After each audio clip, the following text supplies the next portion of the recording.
Good day, it is August the 13th, and today we continue Nehemiah 1, doing verses 4 through 6, and Proverbs 13. Remember, if you'd like to be tagged when I post these videos, or if you have any questions, comments, concerns, suggestions, complaints, or anything else, you may reach me through 810-242-2997. That's 810-242-2997. You can call, text, leave a message, whichever you like. And we begin Nehemiah 1, starting at verse 4. So it was, when I heard these words, that I sat down and wept, and I mourned for many days. I was fasting and praying before the Elohim of heaven. 5. And I said, I pray, Yahweh, Elohim of heaven, O great and awesome Elohim, you who keep your covenant and mercy with those who love you and observe your commandments. 6. Please let your ear be attentive and your eyes open, that you may hear the prayer of your servant, which I pray before you now, day and night, for the children of Israel, your servants, and confess the sons of the children of Israel, which we have sinned against you.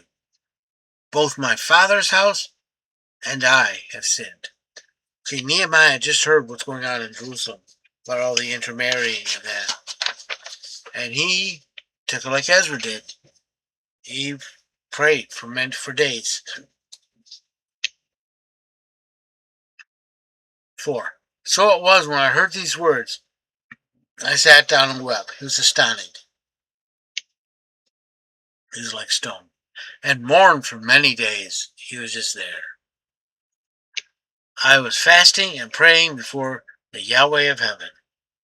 He was grieved by all this unexpected bad news. He mourned because of the sin of the Israelites. And like I said, he did this for an unknown number of days. Verse 5. And I said, I pray, Yahweh, Elohim of heaven, O great and awesome Elohim.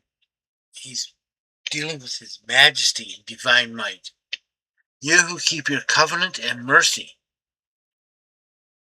with those who love you and observe your commandments. You do have mercy on those who are your people. You do love those who are your people and obey you. Verse 6. Please let your ear be attentive and your eyes open. Listen to our plea to see what's happening to us, that you may hear the prayer of your servant, which I pray before you now. Please listen.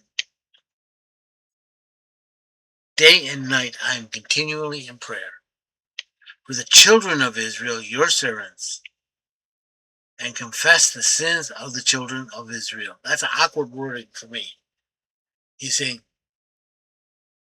he's acknowledging their sin, and then he's confessing their sin.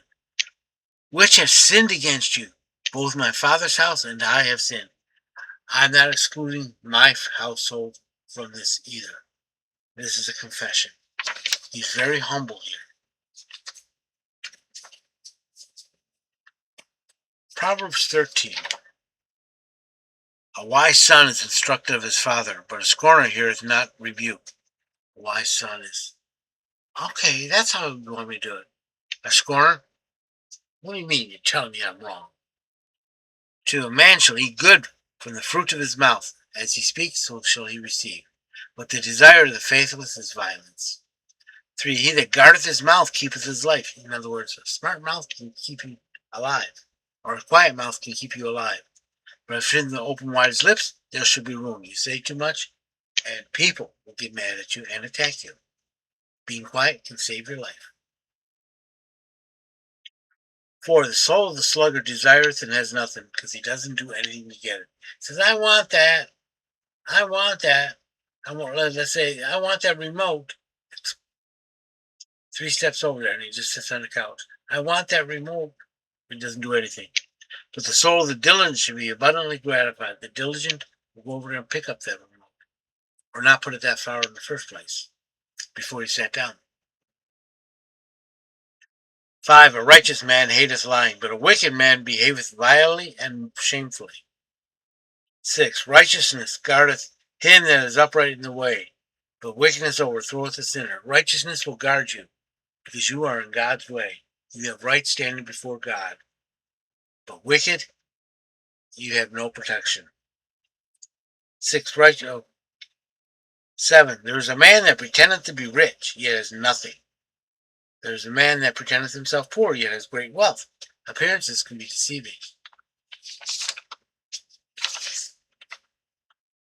8, the ransom of a man's life are his riches, but the poor heareth no threatening, because he has nothing to give. 9, the light of the righteous rejoiceth, but the lamp of the wicked shall be put out. 10, by pride cometh only contention, but with the well advised is wisdom. Pride's coming, yeah. I can do that, and people are going to fight you. 11, wealth gotten by vanity shall be diminished. That's get rich quick schemes, which won't last long. But he that gathereth little by little shall increase, because you build a solid foundation. 12, hope deferred maketh the heart sick. The desire fulfilled is the tree of life. 13, whoso despises the word shall suffer thereby, but he that feareth the commandment shall be rewarded. 14, the teaching of the wise is the fountain of life, to depart from the snares of death.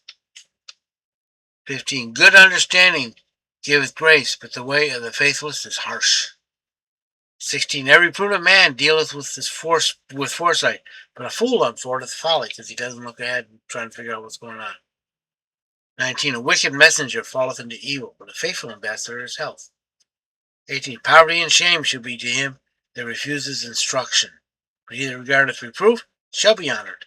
Yeah, if you listen to when people tell you you're wrong, to the right people, you'll improve yourself. If you get all prideful and says, I ain't gonna listen to them, yeah, you're gonna be shamed and broke. 19, the desire accomplished is sweet to the soul, and it is an abomination to fools to depart from evil. 20, he that walketh with the wise man shall be wise, the companion of fools shall smart for it. 21, evil pursueth sinners, but the righteous good shall be repaid. What goes around comes around. God will repay you as you act. 22, a good man leaveth an inheritance to his children's children, and the wealth of the sinner is laid up for the righteous. 23, much food is in the tillage of the poor, but there is that is swept away by want of righteousness. Sin equals poverty. Work equals prosperity. 24, he that spareth his rod hateth his son, but he that loveth him chasteneth time betimes. Yes, discipline can be painful. It can be physical. It's a mnemonic enhancer. But if you hate your son or your daughter, you will not correct them and let them do what they want. 25, the righteous eateth to satisfying his desire, but the belly of the wicked shall want. I take this in two ways. One, the righteous eat and eat and eat, no matter how much they have. It's not enough. And the other one is they don't have anything to eat. I hope you've been blessed by this reading. May the Lord richly bless you. Remember, if you'd like to be tagged when I post these videos, if you have any questions, comments, concerns, suggestions, complaints, or anything else, you may reach me through 810-242. My dog's laying down there. 242-2997. That's 810-242-2997. You can call, text, leave a message, whichever you like. Remember, Jesus loves you, and so do I.